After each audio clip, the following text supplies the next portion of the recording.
Hello, am I audible? Yes, sir. Yeah. Actually, there is some issue from my side, the internet problem. So let me start the session. Okay.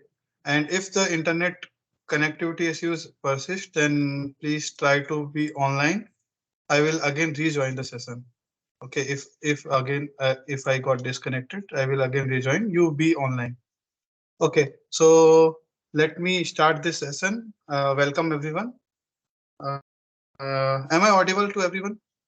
Please confirm. Yeah, and is my screen visible? Somebody please confirm. Yes, sir. Yeah. Okay. Thank you so much for confirming. So welcome everyone. So now we are in week 3, which deals with protein structure. Last week we could not held the session because of some prior prior appointment. So that session will be taken tomorrow, Saturday, 6 to 8 p.m. The same time which we have the session all the week. On Friday we will have tomorrow one extra session in compensation of the last week session we did not had. So this week we are continuing with the week 3, which deals with the protein structure. And for those who are attending this session on YouTube and are not enrolled in this course, for them I would like to say this course is regarding biochemistry, basic biochemistry, and we held the session weekly, and these sessions are usually recorded and uploaded on the YouTube. And we discuss the problem of assignments and some important problem which may come from this topic in the entrance exam such as GATE or CSIR-NET. So I am Karan Kumar, PMRF scholar at IIT Guwahati. So the content of this live interaction will be, as usual, my introduction, then revision of the week 3 topics, the very brief topics like title wise, and then scope of this topic with research perspective and important topics of in biochemistry with respect to GATE, Excel, and CSIR net exam. So who I am Karan Kumar. So this is my website. You can go to this website or to know more about me. This is my email ID. You can email me on this particular email ID, karan18@itg.ac.in. Then some information about my this NPTEL course and PMRF live sessions. Now the topics that were covered in week 3 were first about the amino acid mutations. You might have gone through, whoever are enrolled in this course, they might have gone through the the lecture 5 and lecture 6. So in lectures 5 you might have come across the amino acid mutation, then solving protein structure, protein folding problem you have come across, then hydropathy scale of the amino acids, secondary structure prediction, chow Fasman parameters, propensity, then protein denaturation and denaturants. These were covered in the lecture 6, which was talking about the class of proteins, fibrous, non-globular, and membrane protein. Then driving force of protein folding, the thermodynamics of the protein folding, then hydrophobic collapse, structure stabilization interaction, then hydrophobic effect, energy terms, force field, and thermodynamics in protein folding process. These topics were covered in week 3. So coming to the general questions that you try to answer. What do you understand by the term protein folding? Do anyone want to answer this question? What do you understand by the protein folding, and why is it necessary to a protein to be folded in folded state?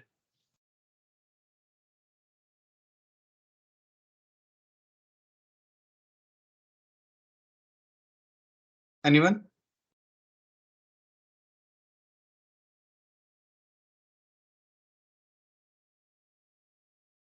Okay.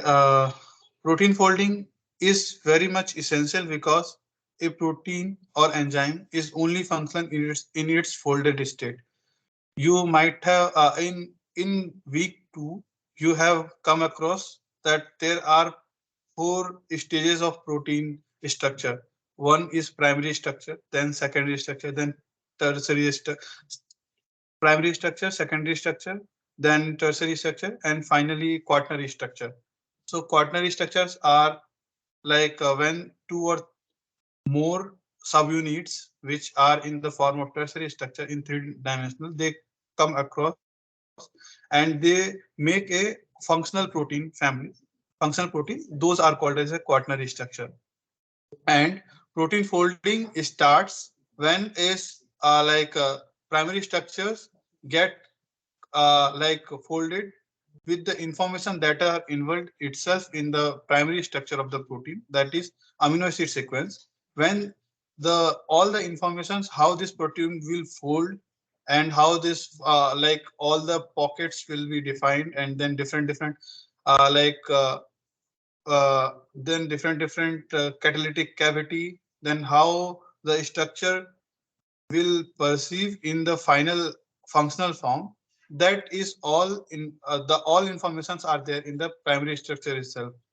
Okay, so but understanding how the nature has programmed this protein folding thing for a specific protein, there are specific only one or two types of final structure, uh, like final functional structure, folded form. So nature has designed it as beautiful as like that. So only one functional form will be found in nature. And to attain that, if you are doing that particular like exercise, like if you have given a 100 amino acid sequence, and there are 100 amino acid sequence, and then you have only three possible conformation for one particular amino acid, then also if you want to fold this 100 amino acid sequence length protein, then it will take you around like 100 to the power 3 to the power 100 conformation. That that's a lot that you cannot identify in without having the information. So but nature does it so beautifully that it folds in like lesser than millisecond, lesser than in picosecond, it folds completely, like the protein is folded in its proper format. Okay, so this and protein folding is very much essential, because without its folded state, protein will not be in its functional form. Okay, then understanding the protein folding problem, this is very much essential for understanding the biochemistry of protein. Why? Because only in its folded state it will be functionalized, and then it can catalyze, either it can catalyze the reaction or it can do certain functional which are associated with that particular protein. Okay, so there therefore you need to understand why protein is being folded in particular kind of state. And this is a long debatable question which have not been answered yet. That if you have given a particular sequence of protein, then what will be its correct 3D structure, folded structure? You will not know until and unless you do the like X-ray crystallography or NMR spectroscopy, solution NMR spectroscopy of this particular protein protein in its folded state. For that is a very tedious process, but there are now in like now the bioinformatics has progressed a lot, that now you can predict the protein structure up to 80% confidence that this particular protein will be in this particular conformation only. So and that this 80% was achieved only in last 2 years. Before that, the like the confidence in protein folding, like a particular sequence, if a sequence is given to you, then in which one which conformation will be its final like native structure, that was not solved until like 2020. in 2020, one algorithm came that was AlphaFold. AlphaFold, which was the product of DeepMind, and in AlphaFold, the AlphaFold version 1, they won this prize for the solving the protein folding problem. And in AlphaFold version 1 software, they could able to solve the protein up to 60 to 80%. 62 kind of, you say, 60 to 65%. But in AlphaFold 2, in the upgraded version, which was like released in 2021, somewhere in 2021, then their accuracy went up to 80%. And now again, the like as much as the protein structure, solved protein structure you have in PDB database, that data is being fed to the algorithm, and that's how the homology modeling is being built, and the accuracy of predicting a particular structure is being improved like year by year. So now, if a sequence is given to you, then AlphaFold 2, which is a software developed by, which is a bioinformatics software developed by DeepMind team, and it can predict the protein native structure up to 18%, 80% confidence interval. Okay, so the next thing that we will talk about the scope of this with research perspective, and also we will take some questions from you, like because this is an interactive session. So if you have any questions in your previous live session, or also you have come across while you were listening to the lectures and you came across any doubt, you can ask that in uh, during this live session.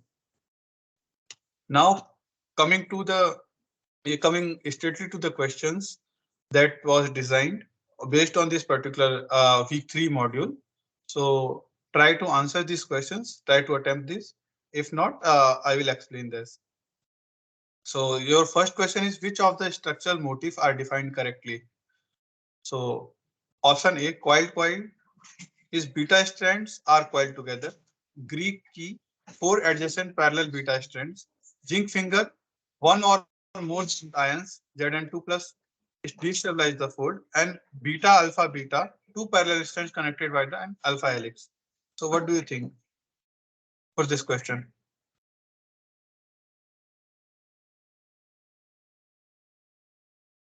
Yeah. Anybody want to attempt this question?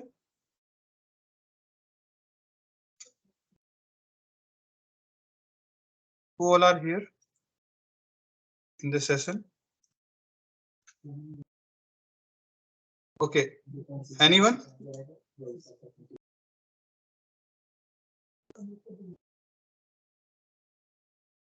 Which is the correct one? Out of 4, only one is correct. If you have studied the structural motif, it would be easy for you to answer this question. Option D. Option D. Option D is beta alpha beta. That is 2 parallel strands connected by an alpha helix. Yeah, that is defined correctly here, right? Because there are 2 sheets, that means 2 strands, and connected by 1 alpha helix. So option D is correct here. Very good. Next question is, which of the following name is given to the molecular chaperones? Before attempting this question, can somebody answer what are molecular chaperones and what are their roles in protein biochemistry, like, or in biological system? What are the roles of molecular chaperones?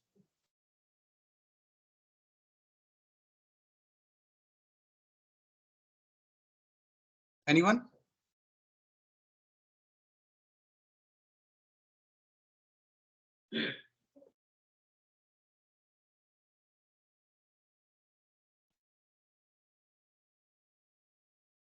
Anyone want to unmute and answer this question? Speed up the protein folding. Speed up the protein folding. Very good. And like how many like these complexes are known as, molecular chaperones are known as?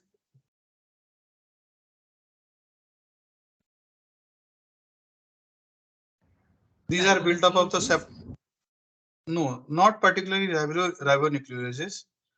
These molecular chaperones are they work as a pocket where like these are made up of the chaperonin kinds of protein, which helps in which exist in this kind of structure, like a bucket kind of structure, if you study.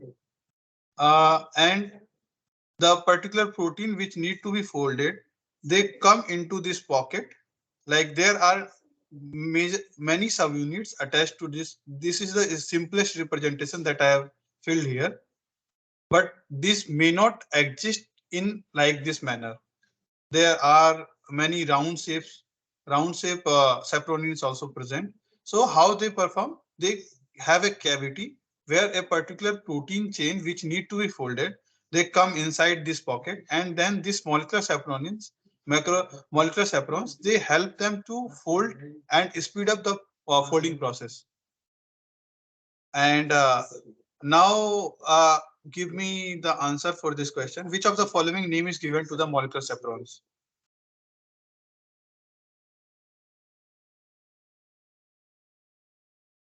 Actually, molecular chaperones are also known as the heats of protein. And this the role of these heats of proteins, normally in molecular chaperone subunit, you will find like HSP70, HSP30, like that you will read. So these molecular chaperones are known as the heats of protein. They they give a kind of a state to the proteins. They give a kind of environment where they give a heat a fragment of heat which helps them to find out and makes the like bonds rapidly, and thereby they increase the folding process. They speed up the folding process of a particular protein.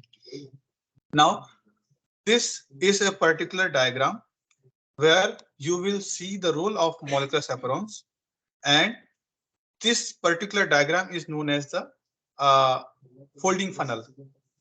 So let us say, and this like here the energy is increasing upwards. It means the protein which are found at the very lower hill, like where at the bottom, their energy will be lower, which is suggesting you that they will be in the more stabilized state.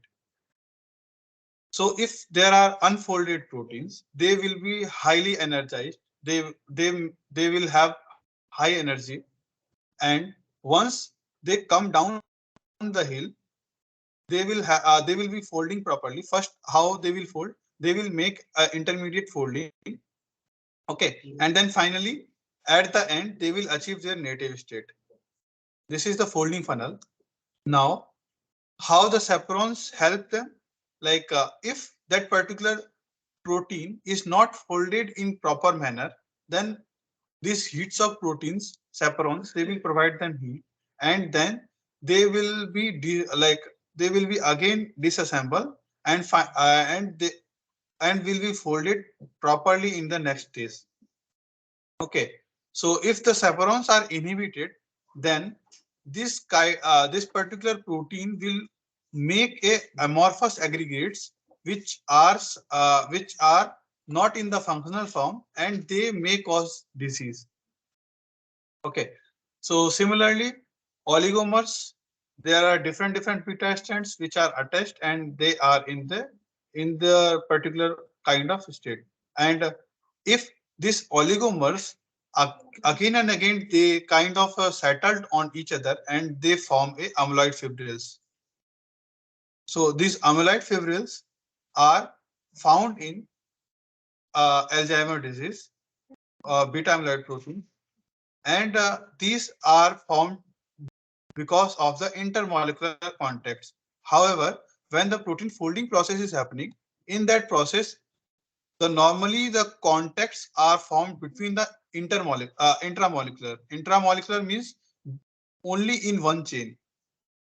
Like inside one chain, the contacts will happen and they will form and break the hydrogen bonds. So all the contacts will occur only in a single chain. So during the folding process, the main theme that is happening is the intramolecular contacts building. However, when a particular kind of a aggregate, if you find out, like in certain disease, when the molecular chaperones are inhibited, then the proteins cannot fold properly in its native shape, and they may interact with the similar protein chain, and this could result to the intermolecular contacts, and finally you may end up with a non-functional protein molecule which may be act as a fibrils.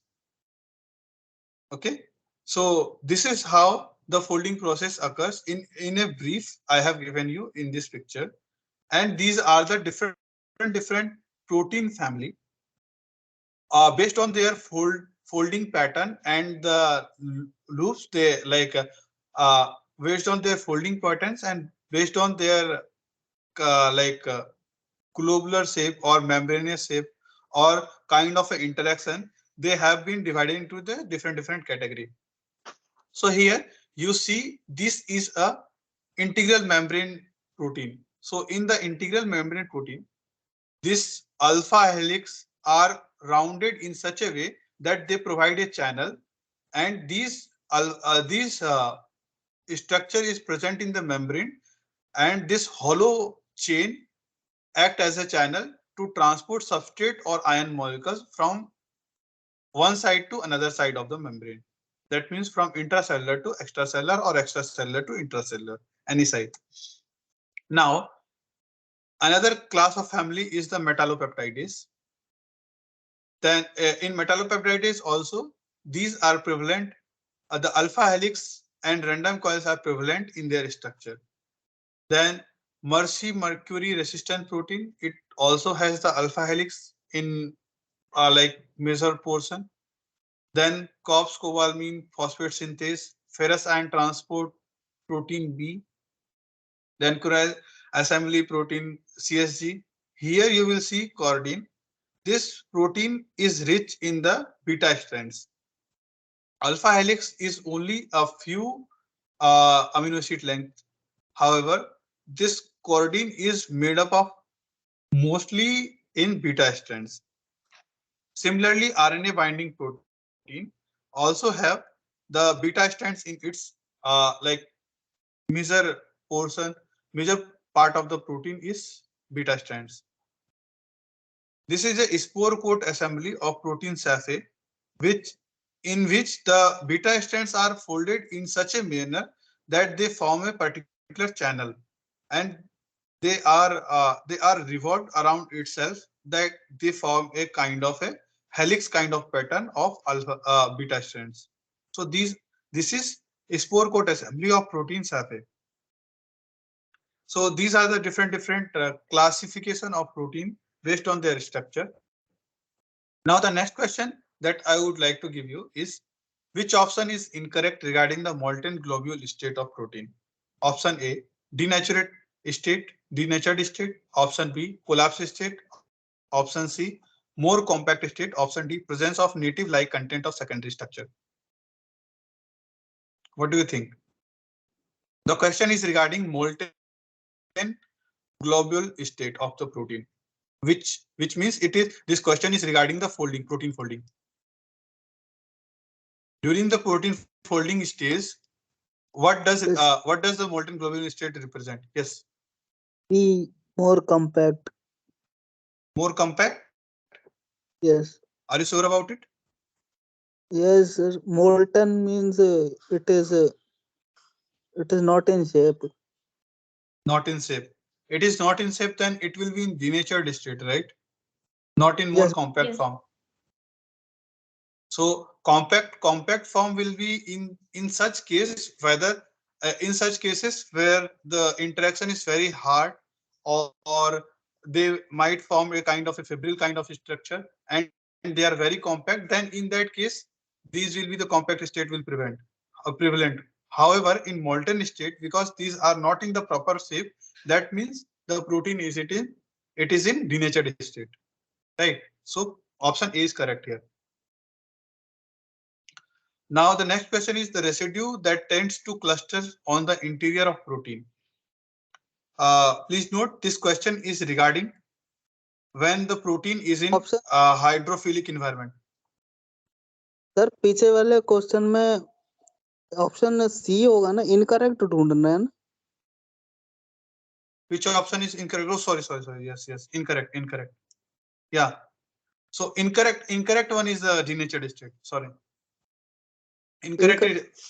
Yeah, molten globular state represents the compact and collapsed state, and they will be more like native content. I sorry about that. I talked in like opposite sense. Yeah.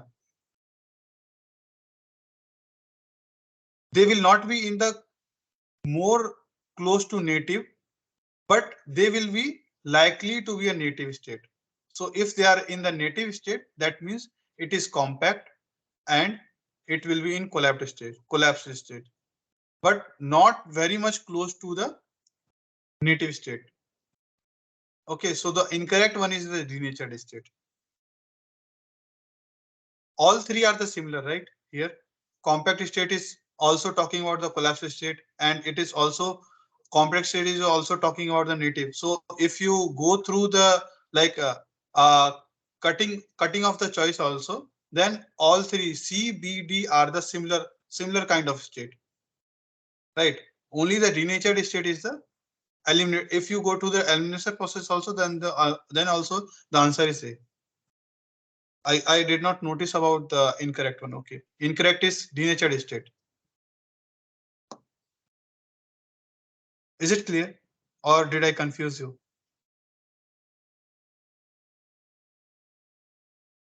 Clear, Any sir. doubt? Any doubt? No, sir. Okay. So the fourth question is regarding the let me give you the more explanation here. So here, these partially folded states are also a molten globular state.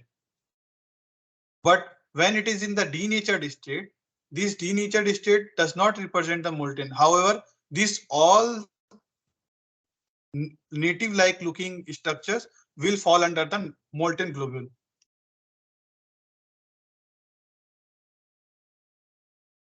It may be very much compact. It may be very much kind of like native looking structure, or it may be in the collapsed state, which is not functional. But denatured state means it is very relaxed structure. All the bonds are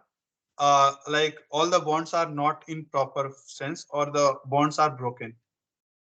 But molten globule means it has some kind of bonding between the amino acid residues, and they are somewhere close to native, or but it is in the either functional or not functional state, but it is in the globular state.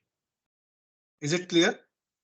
Okay, so the next question is the residues that tend to cluster in the interior of protein, and this question is regarding until unless it is given that the state is hydrophilic or hydrophilic, you consider the state as hydrophilic, because in our nature, in our body, you find more of water. Okay, so you take this question in the hydrophilic environment. In the hydrophilic environment, the residues that tends to cluster in the interior of protein, I have tried to identify those residues. Which kind of residues will be in the interior in hydrophilic environment?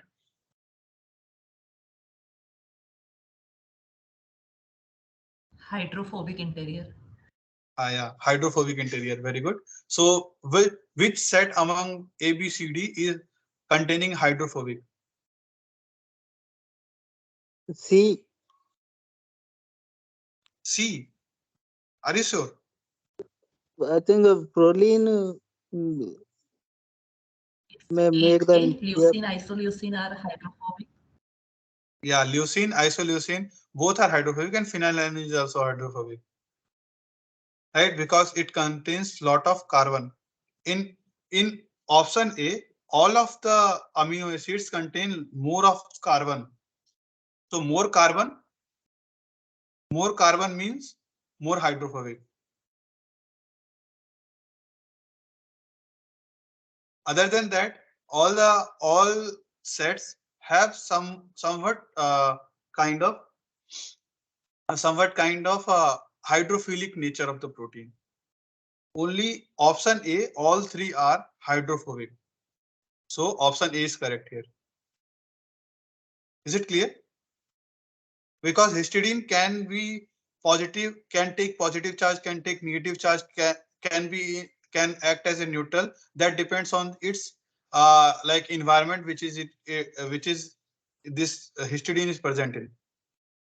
Okay, and proline can fit into the this kind. Proline can fit into the random coils, and also alanine is a very simplest amino acid. Okay, so because of presence of histidine, you cannot classify this in the totally hydrophobic group. However, phenyl leucine and isoleucine are the set which contains more of the hydrophobic amino acids. That is why they will tend to cluster in the inside interior of the protein. Is it clear?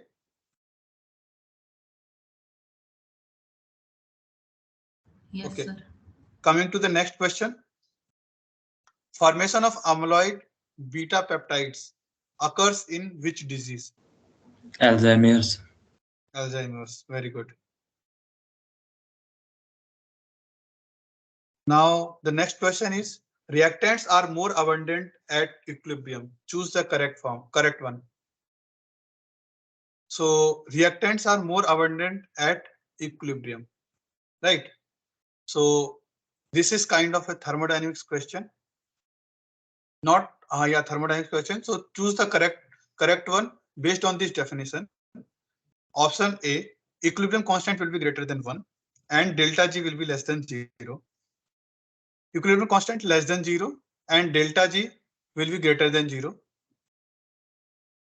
Equilibrium constant will be 1 and delta G will be equal to 0. And option D, equilibrium constant will be greater than 1 and Gibbs free energy will also be greater than 0. So which option is correct? Based on this particular statement, reactants are more abundant at equilibrium.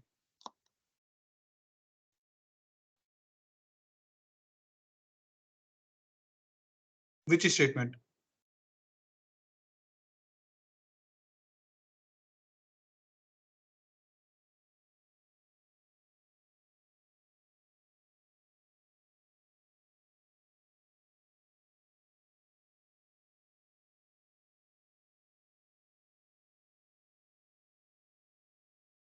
Do you remember chemical kinetics or the energy diagram of reactants and products? Can anybody help me to draw that? What will be in the y-axis of the chemical kinetics? If you are plotting a spontaneous reaction, or what will be on the y-axis? It will be Free gives free energy. energy. Yeah, gives free energy or Yes. any gives free energy. And what will be on the y-axis?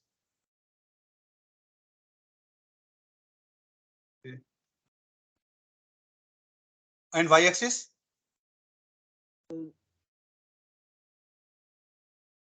Progress of the reaction. Right? Rate. Progress of the reaction. Okay.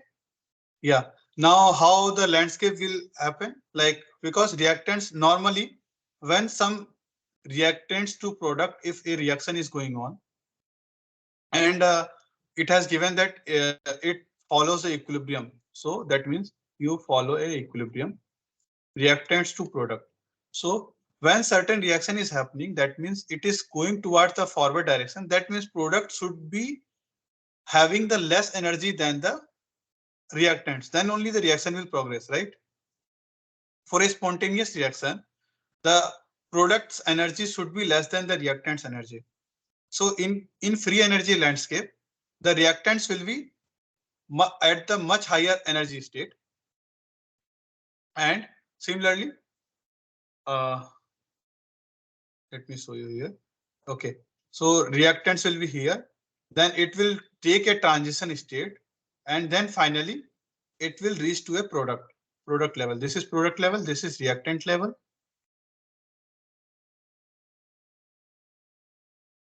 and this is your transition state TS1. Now talking about the equilibrium constant.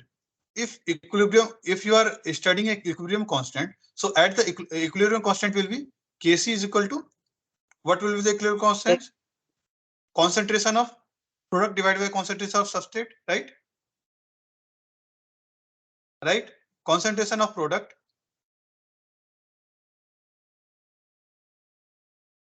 change in concentration of product divided by changing or concentration of product divided by concentration of reactants.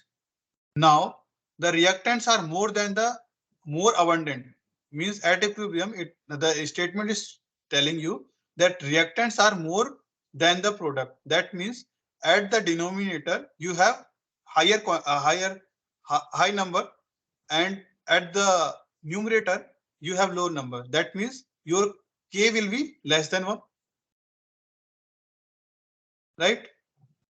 Your equilibrium constant will be less than 1. Now let's talk about the Gibbs free energy. So in case of Gibbs free energy, when the reactants is this is the case for the spontaneous reaction.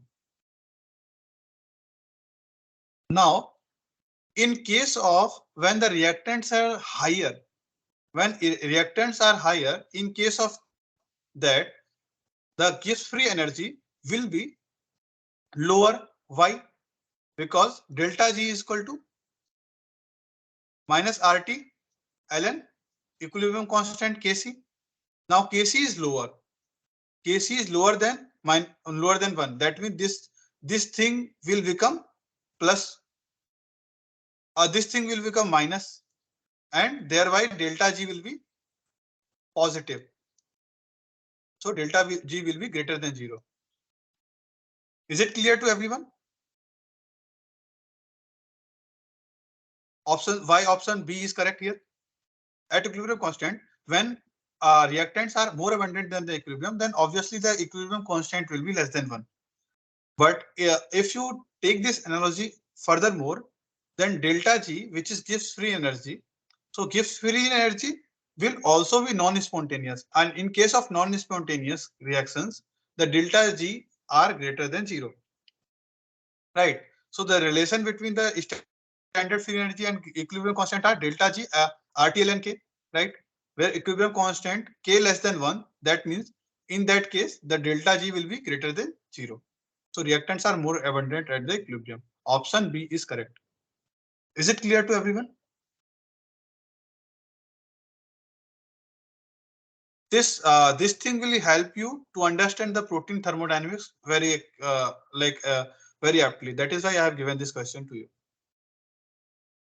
Now the next question is, if the change of free energy of reaction A to B is minus 70 kilojoule per mole under the standard condition, okay, then the reaction will never reach equilibrium or will not proceed spontaneously, will proceed at a rapid rate, or will proceed from left to right spontaneously. Which option is correct?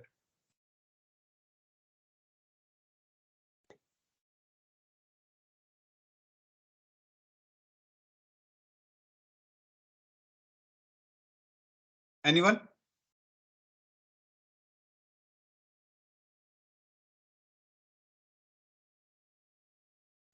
Anyone want to attempt this question? Yes, sir. Just give 1 minute. Yeah, sure. Rapid rate. Rapid rate, okay. Any other? One answer has come as rapid rate.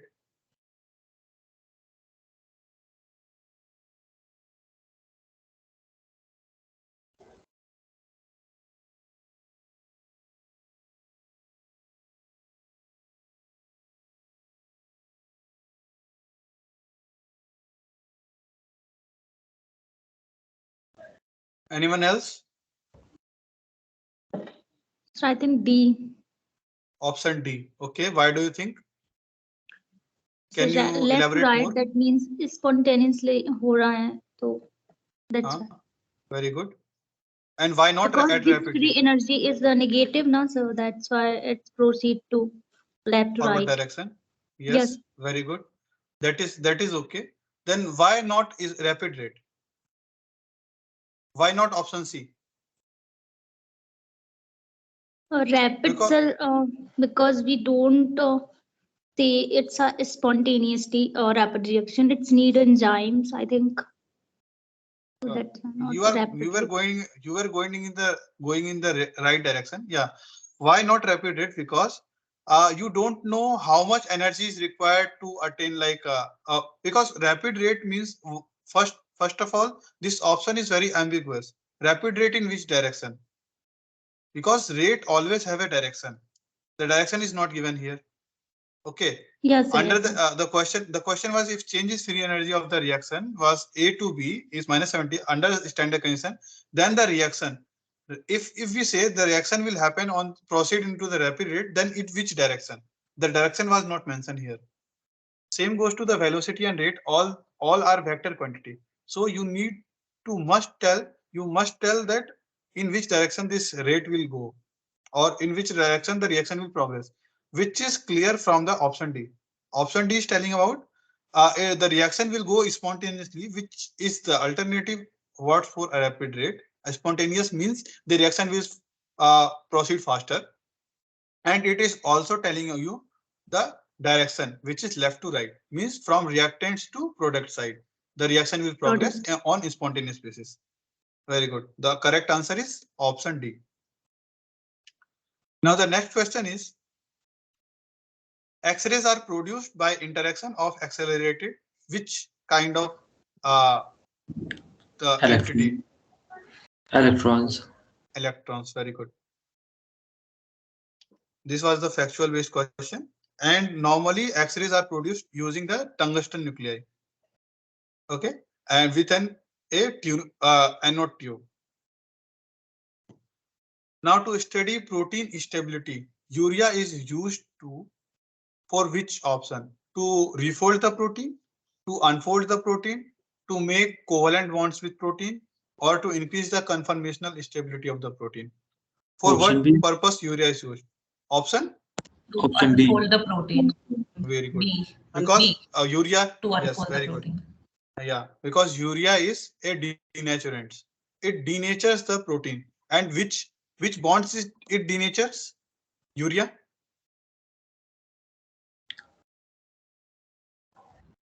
Which kind Sulfide. of bond it disulfide denatures? Bonds. Yeah, very good. Disulfide bonds, and it also breaks the hydrogen bonds. Now, urea is a strong denaturant of the protein and it's unfolds the protein. Now, question number 9. In the folding reaction of a protein, which among the following does not occur? Option A, decrease in entropy. Option B, increase in concentration of native state. Option C, increase in free energy. Option D, decrease in concentration of protein in native state. Let us say you have a two-state, unfolded state. So B is correct. And then folded state. Option B, increase in concentration of native state. Okay, any other options?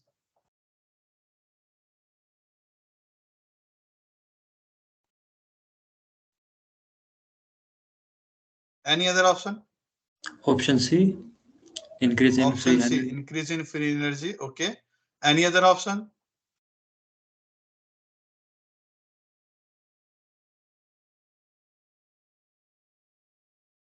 The question is does not occur. The B1, B. D. B, sir, B. B. B. You are talking about B. Sir, D D for doesn't doll. occur. D. D. Sir, B for Yes, Bombay. sir. D doesn't occur. B for Bombay does not occur. Increase in concentration of native state does not occur. You who all are in the favor of B? Sir, me. Okay, one. Any other? And in favor of C? Anyone? In favor Me, of sir. A? Oh, okay, you are in favor of C. C. Okay, very good. And then in favor of A, anyone? One. This is also one. In favor of A? No one. And in favor of D, Me, sir. how many? One. Anyone else? Okay. Let us think about it first. There are two states. One is unfolded state. Another is folded state. Does not occur, right?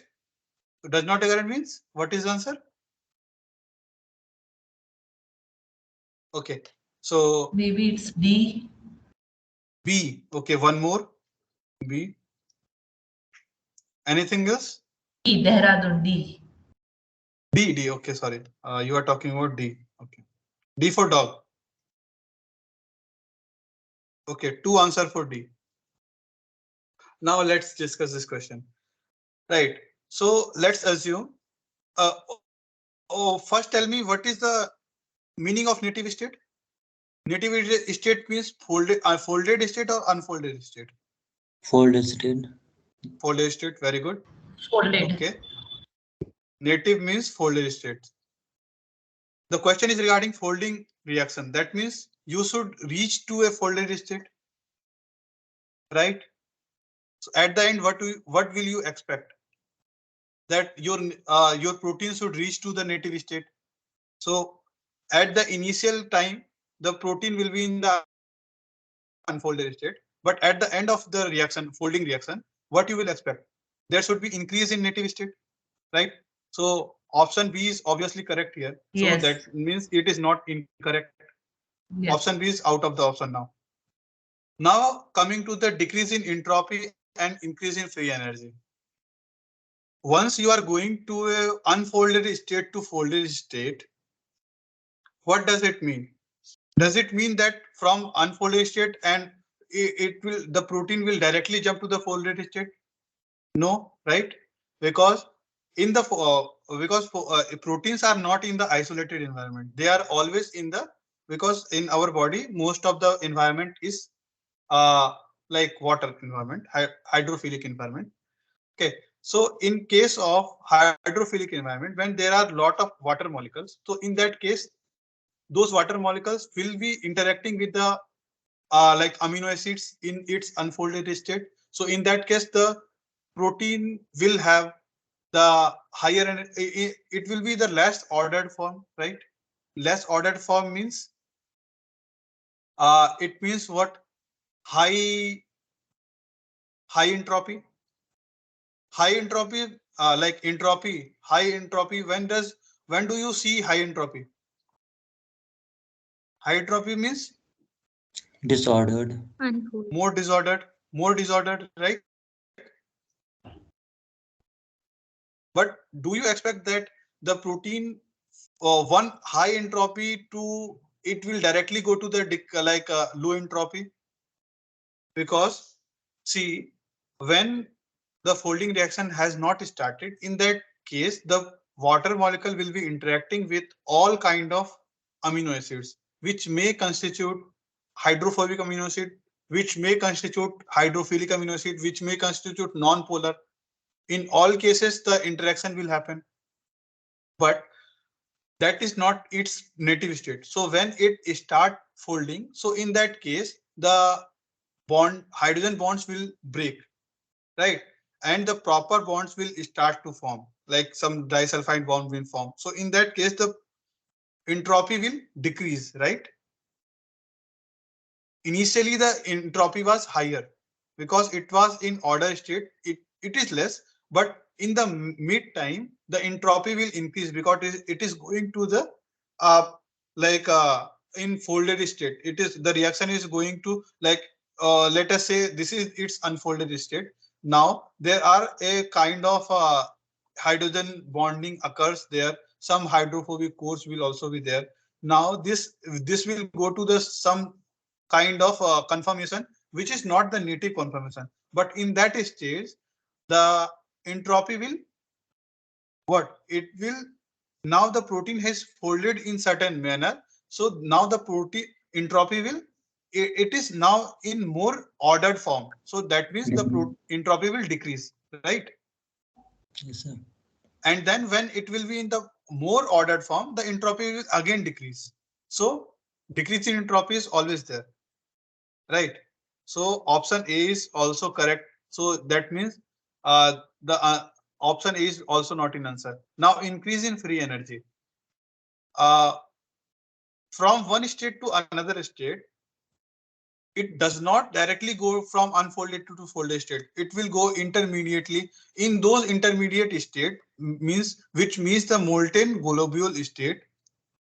So in molten globule state, that is not the final conformation of that particular protein. That means in that case, the energy might be higher. Okay, so that means the increase in free energy can also be possible during the folding reaction.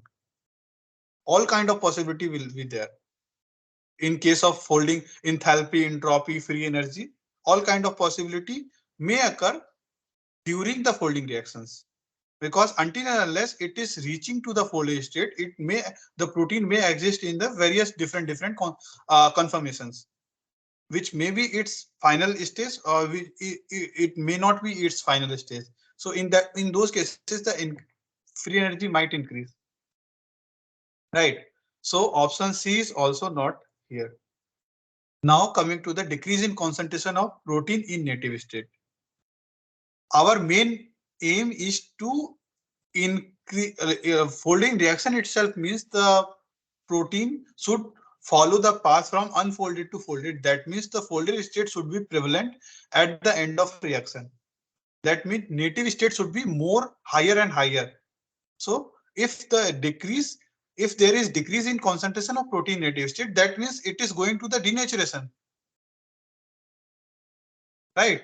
So it will not occur in the folding reaction. However, if the question was regarding unfolding reaction,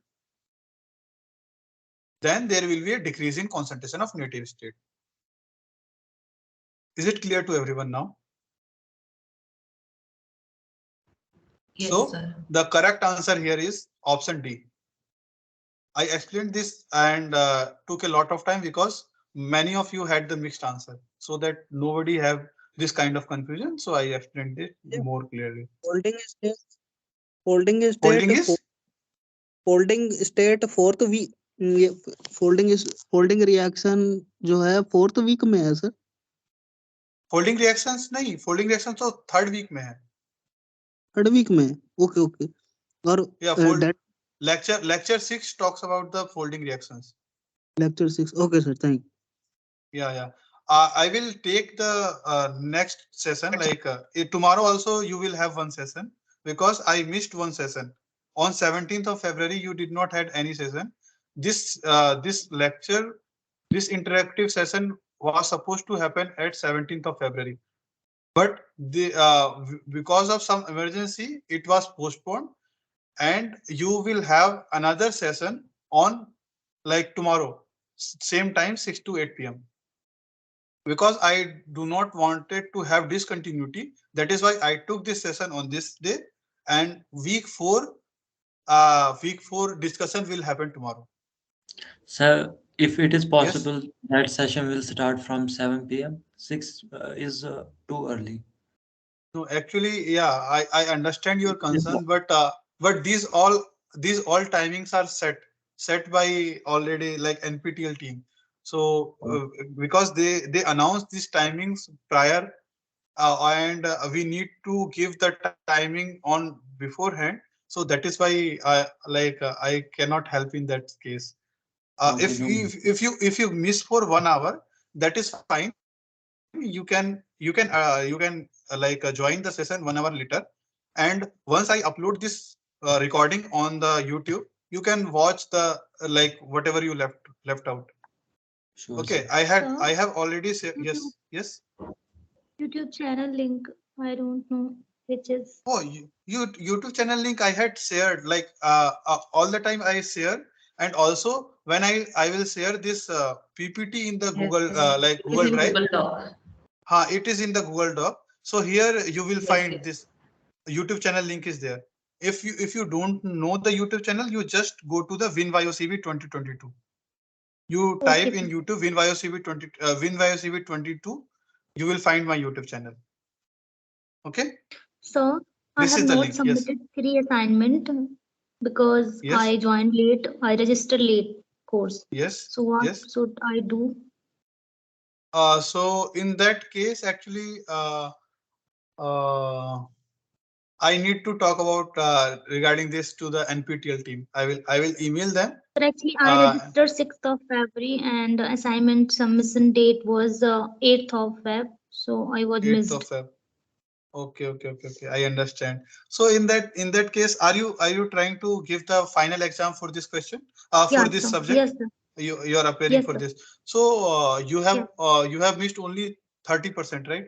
Have you submitted assignment 1, The assignment 2? 4th one I have submitted, but 3 I don't. 3 assignments you could not submit. Okay. Yes. I understand. So in that case, those answer like those weightages have already gone. But don't worry because the assignment weightage is only I guess 50%, and rest all are the final in semester examination. So So if 25%, I think. yeah 25%, that it does not make up to like most of like you have missed only three assignments, right? So Yes, sir. it will not have the major contribution. So rest all like 9 assignments you submit on time, so you will get the marks. And the everything depends on the your final examination. Okay, Okay. sir. Thank you, sir. Sir, but Yeah, minimum welcome. qualification is there, like Yeah, 10%. minimum qualification is 70%, right? No, sir. 12.5. 12.5. Out of 25%, 12.5. Yeah, I think you will score like everyone will score up to that because that is 50% only, right? So there are total 12 weeks. So 12 weeks means 12 assignments, and in each assignment they will give the so basically it like until unless you miss up to 6 assignments, you will get 50% marks. So 12.5 Okay. means yeah. So you will get. Don't worry about it. Thank you, sir. Now, yeah, welcome. Now the next question is we have discussed till here. Yeah. The next question is compare the protein stability in SO4 2 minus, Cl minus, urea, SCN minus ions. So these all four are the denaturants. So by this question, I also give you kind of a denaturants uh, to you and try to rearrange them in the strength of protein stability. Compare the protein stability means the less denaturation will come first. Less effective denaturant will come first. So what will be the correct answer here?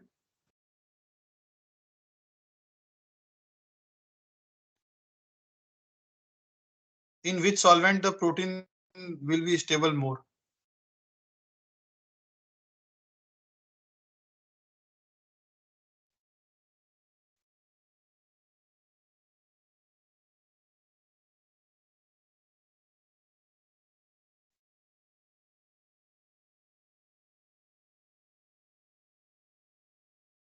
Any guess?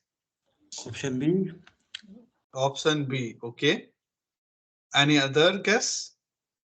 Option B, one person. Then any other guess?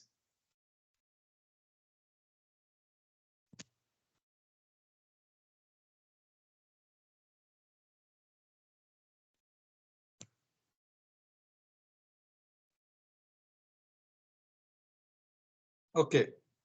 For solving this question, you should know the ionic strength of that particular ions. So normally SO4 2 minus has the very much higher like denaturation capacity. So SO4 2 in SO4 2 minus the stability will be much lower than urea, then chlorine minus, then SCN minus. The correct answer here is C. Okay. This was a factual question. You need to remember this. And to understand how this how this usually happens, because SO4 2 minus having the this is having a kind of a radical reaction which can this two this deficiency in electrons can break the bond in break the bond in proteins which means the protein will be much more unstable in case of SO4 2-. Then you already know the strength of urea. It can break the disulfide bonds, right? Then because SO4 2- is highly reactive, so it can degrade the protein faster compared to the other other ions. Then the third will be the chlorine minus, and finally SCN minus. Is it clear? Yes, sir. Okay. Yes. Now, like these are called the hemisphere ion are the series of stability of secondary structure to tertiary structure, the SCN minus, Cl minus, urea, and then SO4 2-. Now, which kind of energy landscapes are shown here in this figure? Have you studied energy landscape? No, sir. Okay, anyone try to answer? Give a wild guess. What kind No, of sir. energy landscape is this? This kind of is this kind of resembles you kind of a golf stadium? Like in the center, you will have to push a kind of a ball. So this is a representative of golf course landscape actually. Okay. So if this is a mode funnel or rugged funnel, that funnel is kind of a like this. You will find a funnel kind of structure. So these energy landscapes are known as the rugged mode funnel. Then rugged funnel will be the thing that I showed you previously. Somewhere else, something like that I have showed you. Na? So that energy landscape is known as the rugged funnel. Okay, and smooth funnel is, as the name suggests, it is the funnel kind of shape, and it will be in the smooth funnel. Now, the answer here is the golf course landscape. Now, the next question is, which of the following is correct about NMR? You already know that NMR technique is used to solve the protein structure at atomic level. There are only two methods, which is X-ray crystallography and NMR. Now, the X-ray crystallography has also been developed now the advanced crystallography is also available, which is known as the single crystal crystallography is also there, and one is like hybrid, that is kind of a hybrid in which like you can attain a crystal also and you can have insoluble form also. So that kind of a crystallography is also available. I am not able to recall the correct name of it, but there are one more like these. Now, apart from these two, NMR and X-ray crystallography, one more technique is there to study the protein structure at high resolution. Okay, so energy landscape कौन से उसमें आएगा chapter में? Energy protein folding में ये भी protein folding का ही part है. Okay okay. Yeah. So which of the following is correct about the NMR? Options, it stands for nuclear magnetic resolution. Option B, NMR spectroscopy observes spinning patterns of atomic nuclei in electric field. And option C. Either option C or D, but more probably C. More probably C. D for Oscillating magnetic field. Oscillating magnetic field. Any other option? Any other option? C है. C oscillating magnetic field. Yeah, actually it is correct. Yes, In NMR spectroscopy, the spinning patterns of spinning pattern of atomic nuclei are measured in the oscillating magnetic field. So that is why it is called as a nuclear magnetic resonance, not the resolution. Option A is incorrect because this is not resolution, this is resonance, and resonance can occur in a oscillating magnetic field because of the interaction of atomic nuclei with the magnetic field. Okay, option C is correct here. Now the next question is, so here is a more explanation that the the atomic nuclei in weak oscillating magnetic field and produce an electromagnetic signal with a frequency of characteristic of magnetic fields at the nucleus. Okay. Now the next question is, a dash is formed by anti-parallel beta sheets where first and last strands are connected by hydrogen bonding. So this I have shown you in the like third slide when I was showing you different protein conformations and category of the protein structure. There I had shown you this particular structure. So try to reconnect. So a dash is formed by anti-parallel beta sheets where the first and last strands are connected via hydrogen bonding. So which kind of fold or which kind of conformation will it be? Helix, turn helix, Roseman folds, beta barrel, or alpha domain? Helix, turn helix. Helix, turn helix. Okay. One option is helix, turn helix. Any other?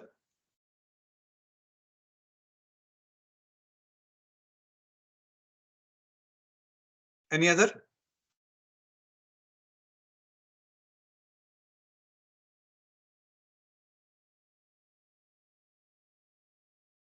The correct answer here is beta barrel.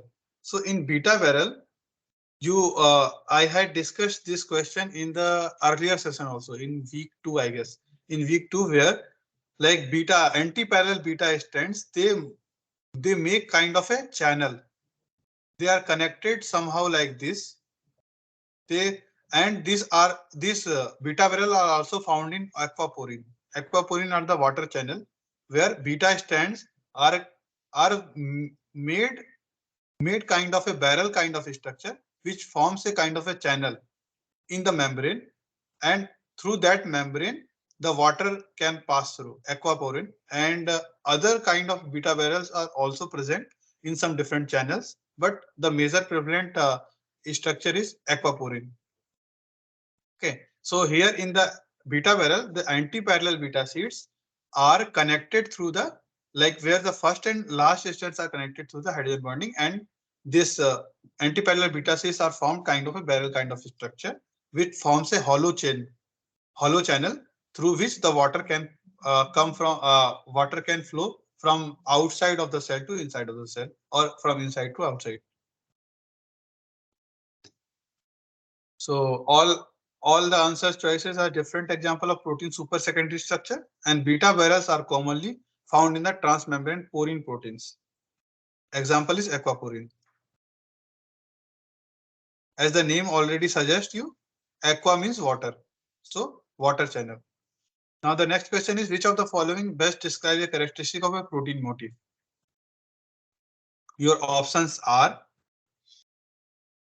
commonly occurring arrangement made up of tertiary structure, commonly occurring arrangement made up of multiple secondary structure, a unique arrangement made up of secondary structure found only in a single protein, or a unique arrangement made up of tertiary structure found only in single protein. So this is an extended question from this. Which of the following best describe the characteristic of a protein motif? Any guess?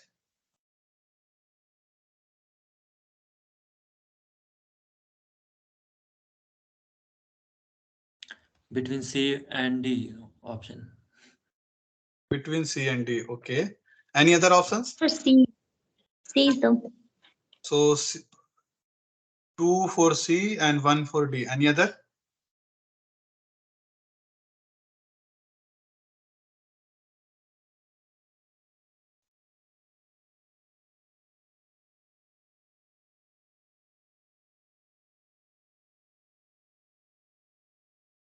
Any other options?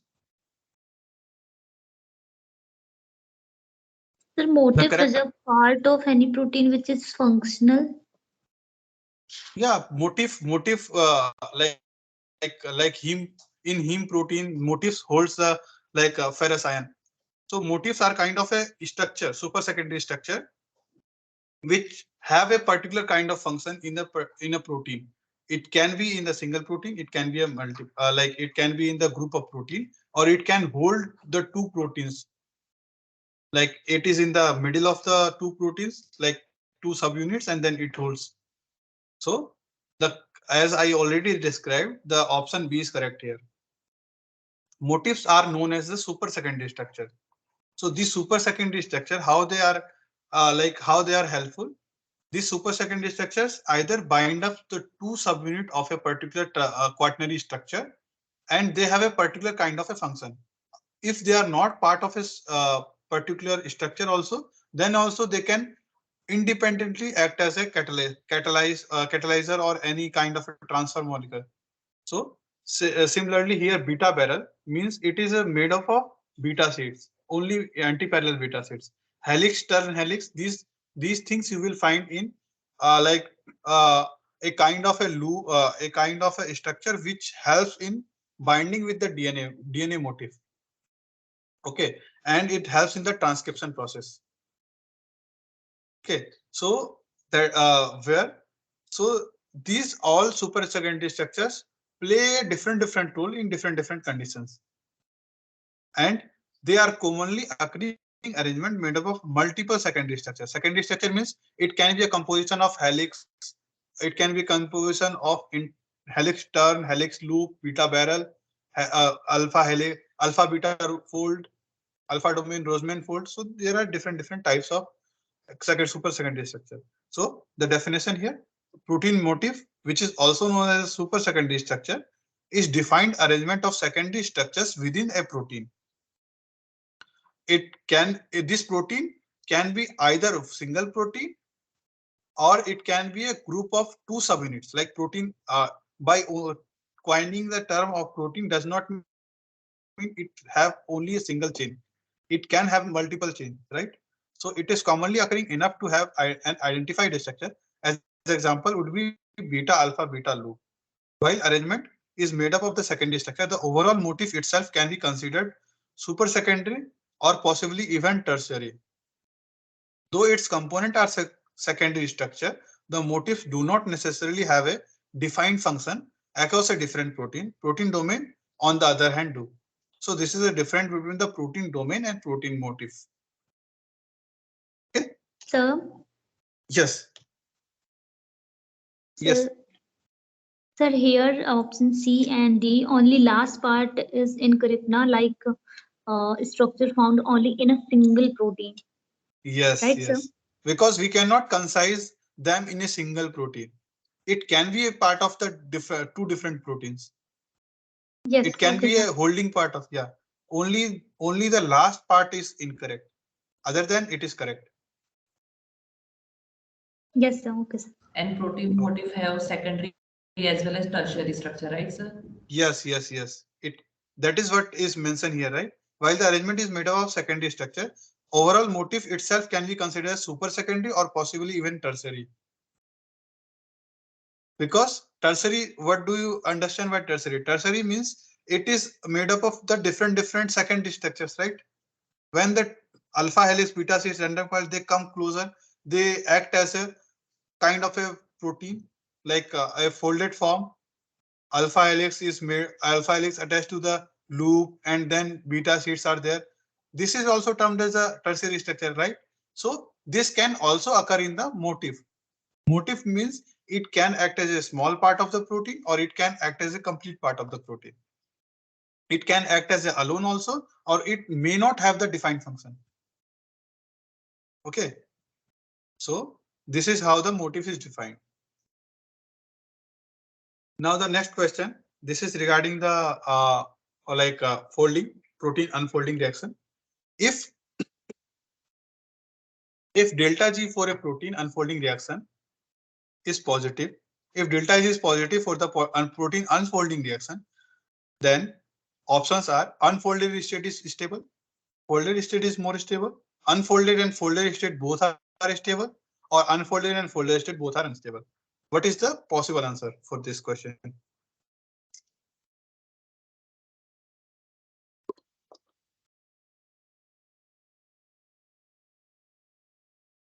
So folded state is more stable. B option is correct, I think.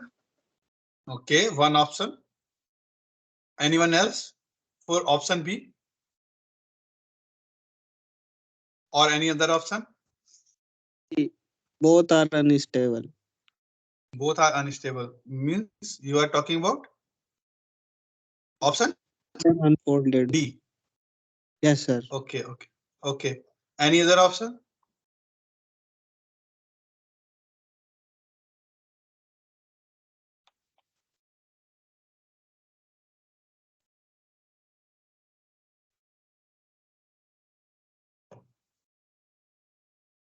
Anyone else?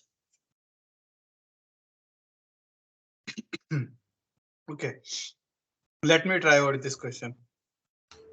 Now you are talking about the protein unfolding, right? Protein unfolding, what it means that for explaining any reaction, you first draw its component.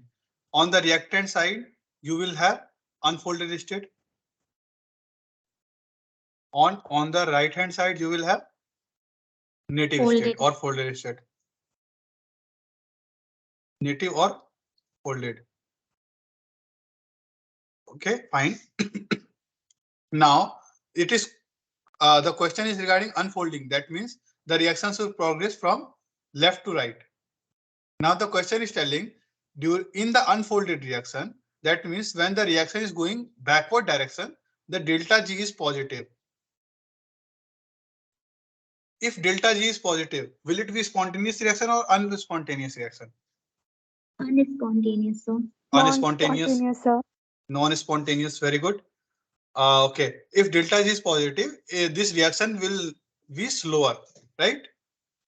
And why it will be slower? Yes. If it is slower, then in that case, the component which is on the left hand side of this particular reaction flow will be on higher concentration, and that will be more stable. Because of that, only the Yes. unfolded state is the delta G is positive, right? So the option B is correct here. Folded state will be more stable, because of which the delta G is positive and in the protein unfolding reaction. So option B is correct here. Why these two are incorrect? Because if both unfolded and folded states are stable, then this reaction will exist in a equilibrium. Neither the reaction will go toward the product nor it will go toward the reaction side. So if both are stable, in that case delta G will be 0. That means reaction is achieving equilibrium.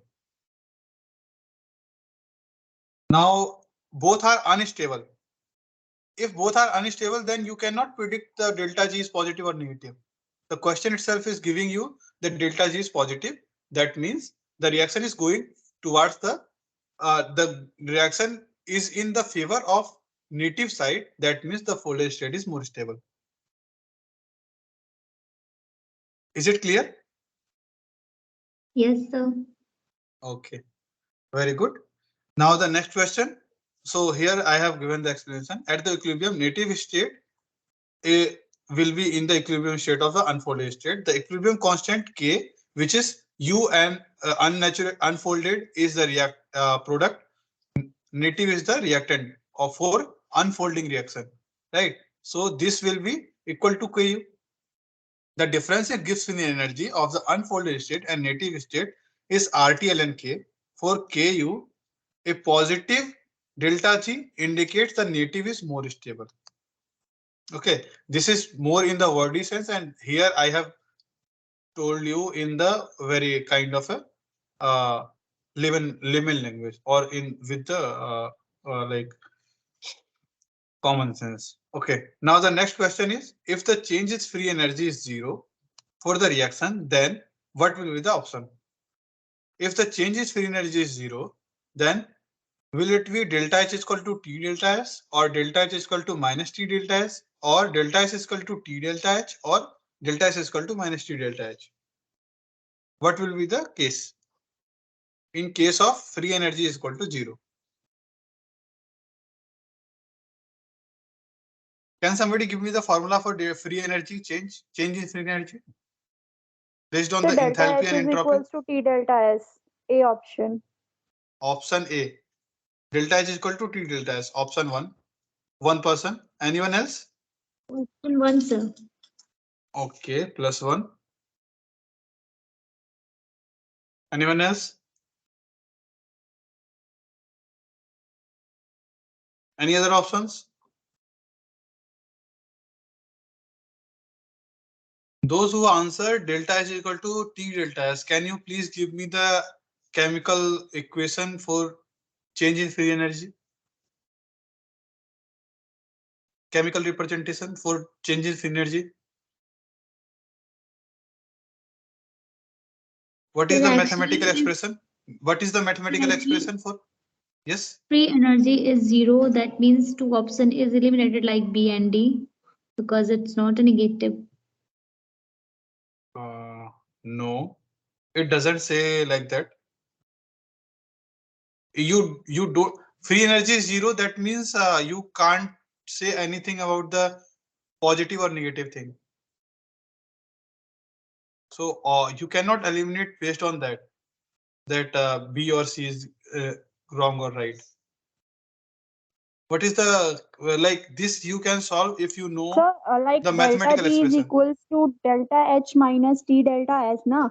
If Yes. H is equals to T delta S, so T delta S minus T delta S will equals to 0. That means change in free energy is equals to 0. Yes, that is what I was asking. The mathematical expression of delta change in free energy. Change in free energy is delta G is equal to delta H minus T delta S. That means if delta G is equal to 0, that means delta H will be T delta S. So option A is correct. Is it clear? Now coming to the next question. At the midpoint of temperature transition curve. Okay. At the midpoint of temperature transition curve for protein folding, what will be the case? Option A, native is equal to unfolded. Option B, native will be greater than unfolded. Option C, concentration of native will be less than concentration of unfolded. Or option D, native will be equal to 0. At the midpoint of temperature transition curve.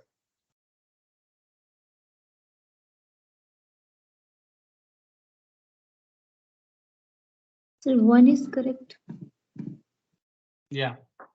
At the midpoint means at the equilibrium, right? So at the equilibrium, both the constant at the equilibrium delta G will be 0. At the equilibrium delta G will be equal to 0. That means RT ln K is equal to 0. RT ln K is equal to 0 means RT is equal to 0, ln K is equal to 0. That means K is equal to 1. And if K is equal to 1, that means the native Y folded, native Y unfolded equal to 1. That means the concentration of both will be equal. In that scenario only, the temperature transition curve will be at the midpoint. Option A is correct.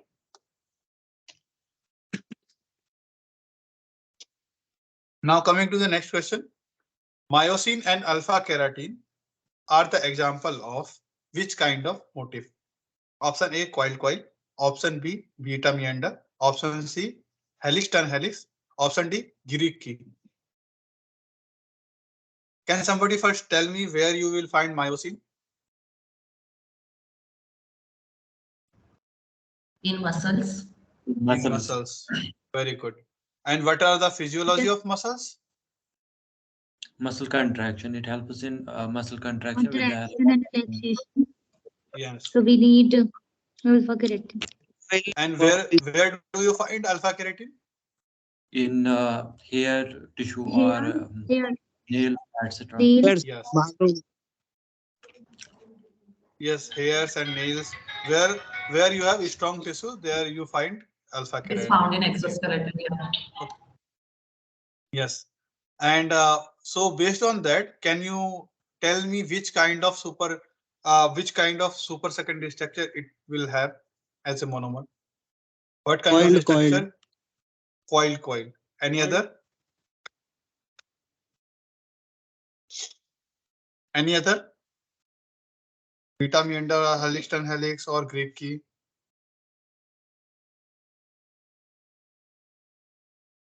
The correct answer here is coil. Why? Because this coil structure makes them a fibrous kind of structure. So in the lecture number 6, you might have studied about different classification of proteins, which are globular protein, fibrous protein, and membranous protein. So this myosin and keratin comes under the fibrous protein, and these fiber-like structure are generated due to the when alpha helix are coiled across it. Like these are the alpha helical structure, and they will coil on itself, and this will generate a kind of a string-like structure, like how your wires, if you unwind your wires, if you cut down your wires, and then you will see that one coil is like rotated over itself, like one or two coils are rotated over itself. Those are called as a coil structure. Okay, so alpha helix structure coils are coiled over itself, and these myosin and keratin, alpha keratins are example of this structure. Okay, now the next question is, albumin is larger protein which circulates freely in human plasma, and aquaporins act as a channel for water to enter and exit the cell. Okay, aquaporins that just now I have talked about, these are the beta barrels protein, right? Alpha albumin are the HSA and BSA, human serum albumin, bovine serum albumin. Okay, so these albumins are the part of human plasma, and aquaporins you will find in the membranes. So these are act as a water channel to enter the exit cell and are located on the lipid bilayer of the cell membrane plasma. Okay, based on their physiological location, how would the tertiary structure of this protein mostly like to compare? Options are: albumin has a more non-polar core with the non-polar out layer, while aquaporins have more polar core with the polar outer layer. Option B is albumin has more non-polar core with a polar outer layer, while aquaporin have more polar core and non-polar outer layer. Option C is albumin has more polar core with a polar outer layer, while aquaporins have more polar core and polar outer layer. Albumin has option D is albumin has more polar core with a polar outer layer, while aquaporin have more non-polar core with a non-polar outer layer. What is your answer for this question? Option B. Option B. Option B. Okay, whoever has answered option B, please explain. Why do you think option B is correct? Since albumin is water Albumin is soluble, globular protein will and have it the is outer. have hydrophobic core. One by one. Who is talking? Please raise your hand. I will see and then I will ask to unmute. Yeah. Okay. S.A. Bhatt, you can talk about. Yeah, you can unmute and answer. Yeah. Since albumin is water soluble, its outer layer will be polar and its core will be non-polar. And aquaporin, which will allow the entry of the polar molecules through it. So its core will be polar in nature, while its outer layer will be non-polar, so that it can make bonds with the lipid bilayer. Very good. So I hope all those who answered option B, they have this rationally in their mind. This is very accurate answer, and option B is correct here. Okay. Now let's talk about first the few questions. I think at the beginning Sakshi has questioned something. Is Sakshi available here? Yeah, Sakshi is there.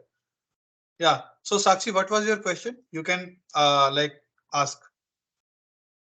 At the beginning you asked two questions. I actually forgot about it. I did not note it down. Yes, Sakshi, go ahead.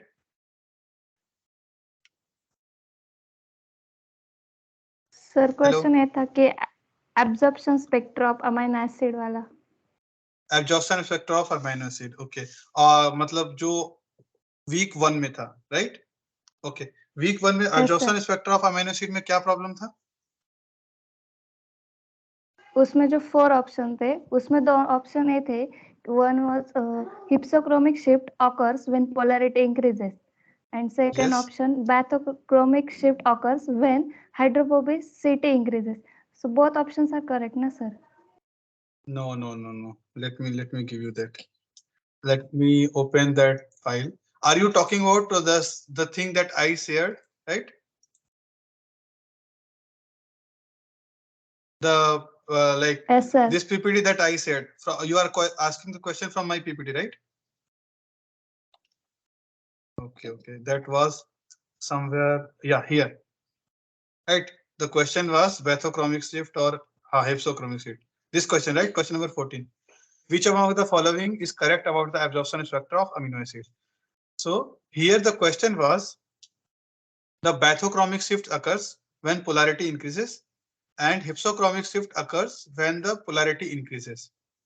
Hypsochromic shift occurs when hydrophobicity increases or bathochromic shift occurs when hydrophobicity increases. To explain this question, I had given you this slide, right? So here, what do you see here? Let me write down on the PowerPoint. Okay, so you note down you note down a particular thing here. Then okay, see. First, tell me why do you see absorption spectra of a particular amino acid? For which part of protein, or why do you see why a particular protein absorbs UV light? Anyone? Aromatic. Due to aromatic nature. Why? Because due to aromaticity, they can have the electrons, they have the electrons which are lone pair electrons, or the electrons that are in the pi bond. They can absorb the UV light in the UV range, and then they can make the transition to the excited state. Okay, this kind of absorption of the UV light are recorded in the UV spectra, and on the y-axis you note down that particular kind of absorbance.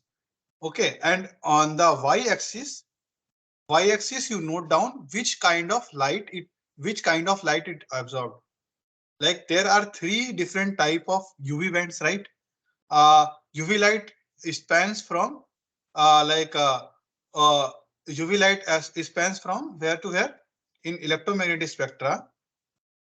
UV light spans from here in this electromagnetic spectrum.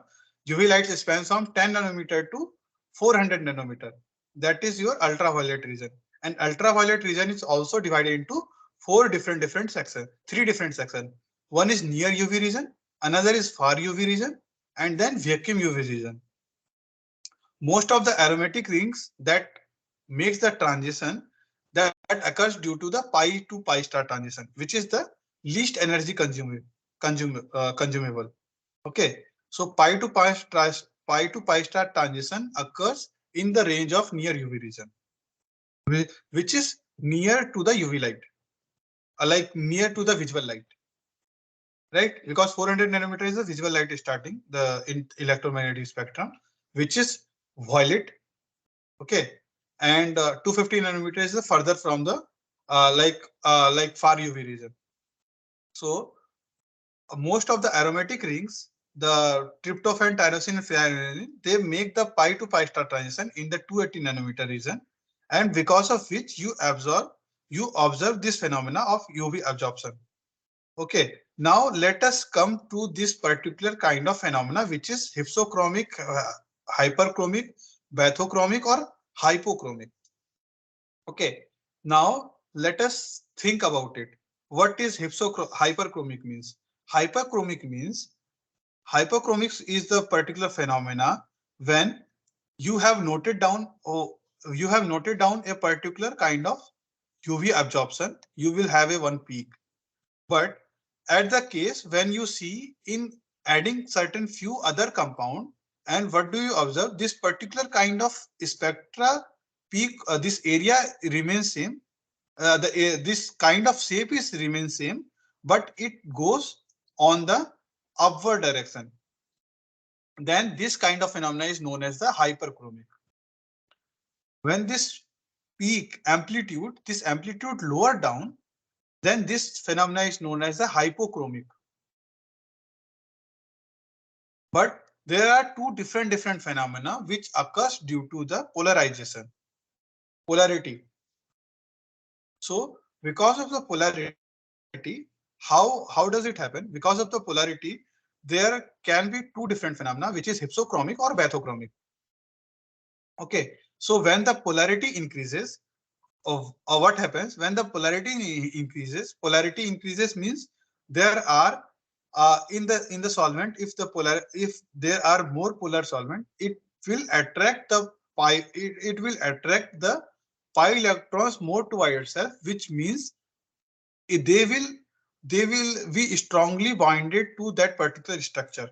Okay, and you will need lower wavelength. You will need more lower wavelength, means lower the wavelength, that means higher the energy, right? Lower the wavelength is inversely proportional to energy, right?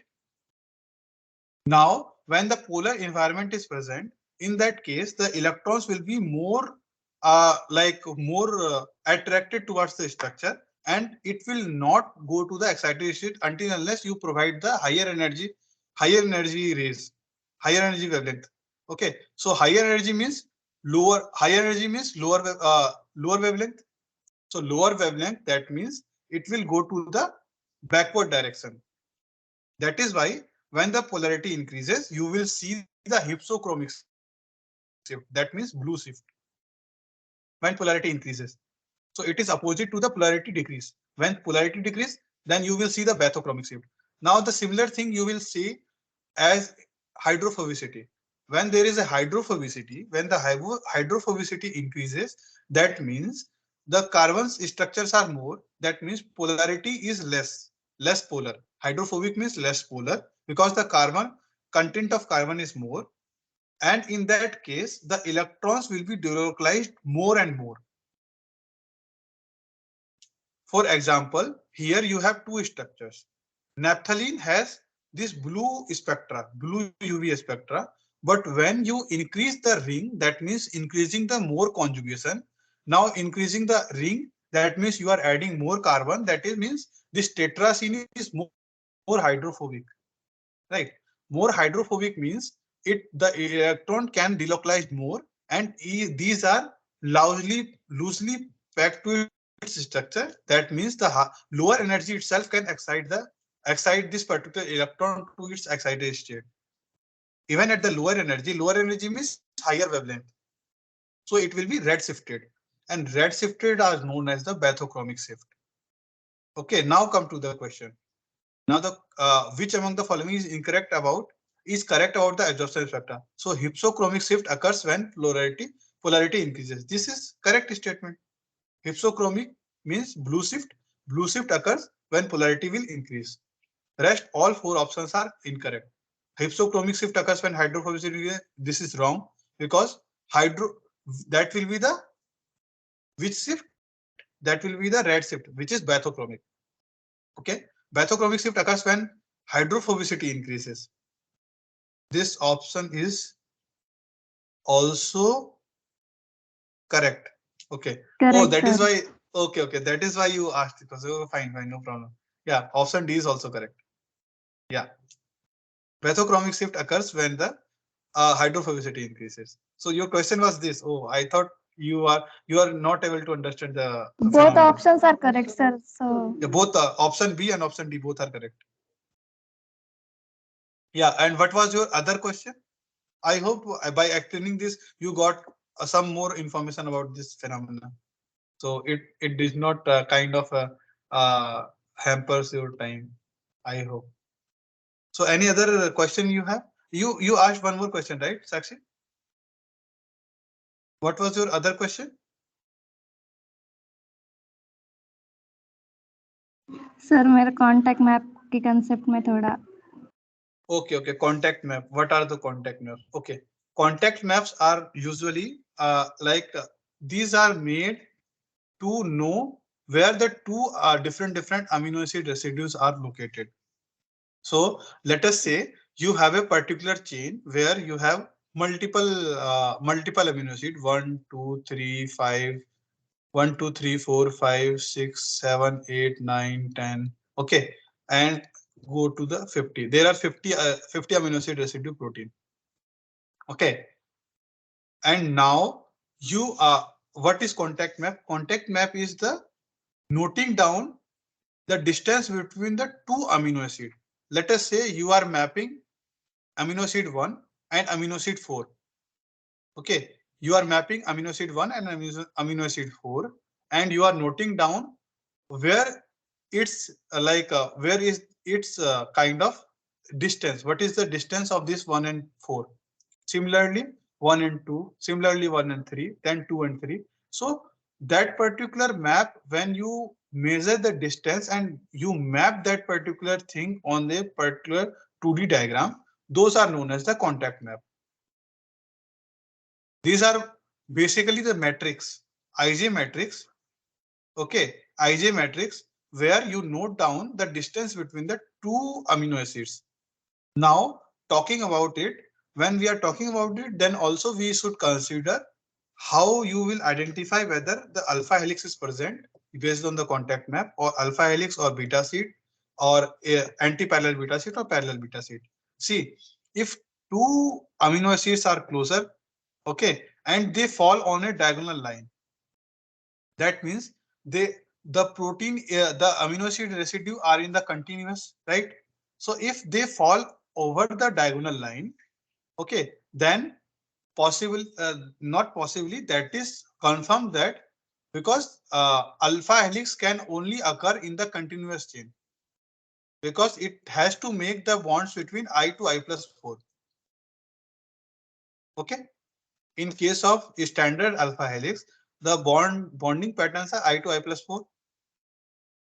In 3' helix, it is I to I plus 3, and pi helix, it is I to I plus 5. Okay, so but these all patterns should fall under one continuous chain, then only alpha helix can make. And if you are falling over the diagonal, that means the protein, that particular amino acid on the diagonal chain, that means it is following the alpha helical pattern. So there, how you understand through the contact map which kind of possible structure this particular amino acid will follow. Is it clear? So Is the window contact map map clear? is different. Yes, yes. Window map is different from contact map. That is that window map is for getting about the hydrophobicity. Hydrophobic. That is different. That window map, where you know the different the hydrophobic character of that, but different amino acid. Then you make a window, 9 to 11 amino acid window, and then you average out the different amino, then you average out the hydrophobicity of each amino acid, and there you plot the hydrophobic map, and those are known as the window map. That is different than the this map, contact map. Yes. Okay, any other doubt?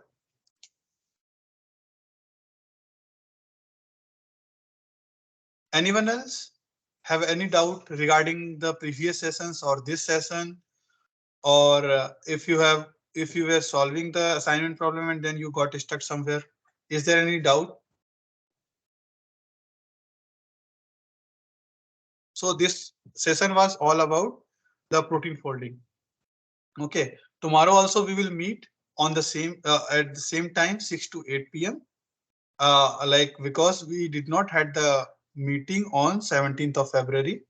So on the for that compensation, we will have the interaction session on 25th of February, that is tomorrow, 6 to 8 p.m. So those who don't know my YouTube channel, you go to the YouTube and search WinYOCV 2022. You subscribe to this channel. I upload all the session recording in the respective playlist.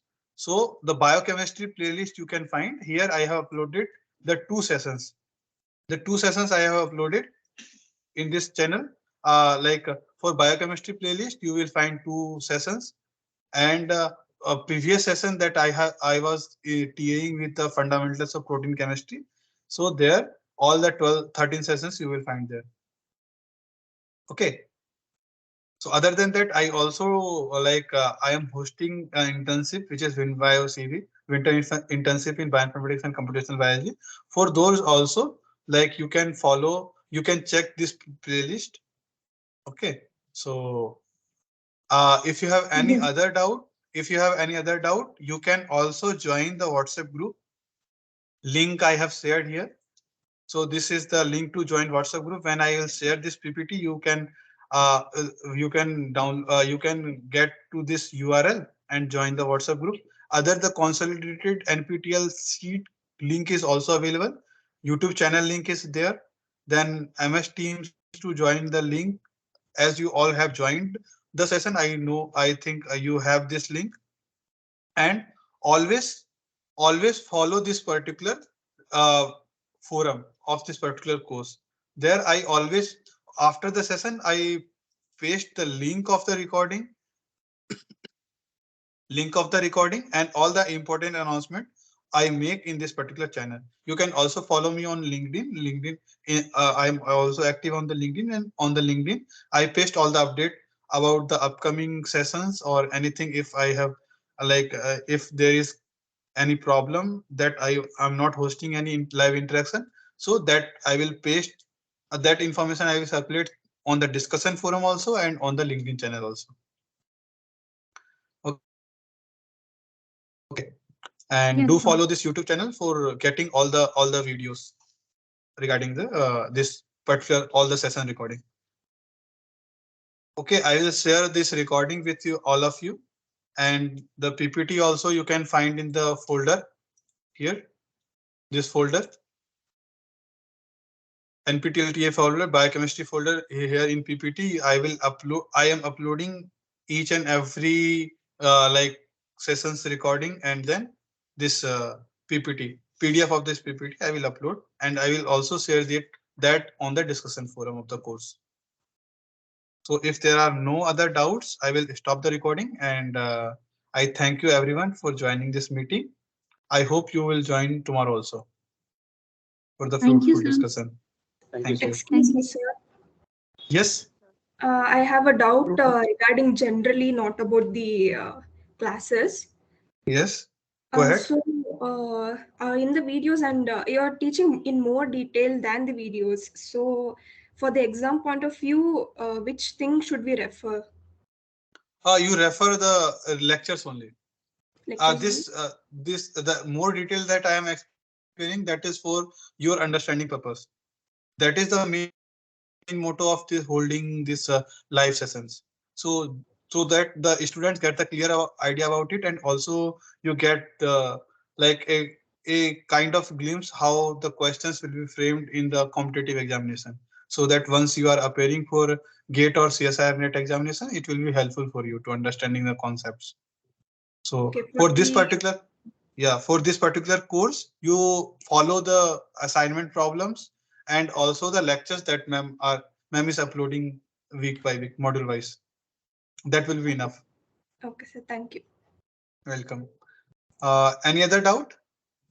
Related doubt?